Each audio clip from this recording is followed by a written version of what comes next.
Айбек, ассаламу алейкум. Алейкум ассалам. Жеңіс құт болсын біріншіден. Ушул ойындан қандай болды Айбек? Ушул ойын көптен бері мындай көрермандар да мындай ойынды күтүп жүргөн баягы тең тайлашкан ойындардычы. Сен өзүңчө кандай болду ушул ойын?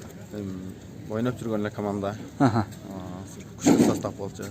Биз дагы 3 командадан куралдык. Жаш күч, Алатоо, Достук 3 команда сборный болдук да. Oyun жакшы болду.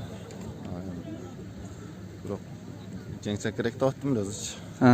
Буйрук келген. Биринчиден буйрукта.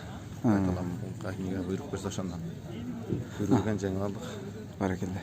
Айбек, Нургашка кандай экен ушул Нургашка жөнүндө айтчы? Нургашка менен Нургашка жакшы экен, бир шанс берип атат. Колдон албай калдым. Биринчи кирип баягы көбүнчө уруп кирип атасың. Ошондо шанс берип атат. Колдон чыгарып атам шансты. Тиги аттагы лидер ат, үстүндөгү да лидер бала да. Мүмкүнчүлүк билбей алып берип атат, колдон албай атам. Азыр могу 3-чү тайм акырылап калганда еңип туруп улакты кое бербестен аутка чейин тартып чыгып кеттиң. Өтө бир кызык көрүнүш болду. Кандай болду? Аркамды карасам Манас бар экен, аркамды карагам да. Манас жок экен.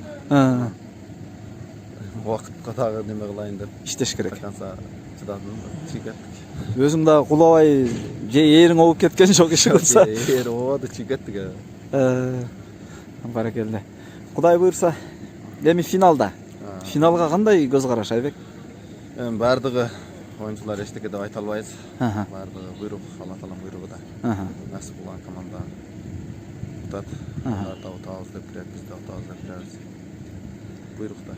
Баракелде. Баракелде. Айбек, ийгилик анда Кудай буйрса, финалдагы оюндарыңарга.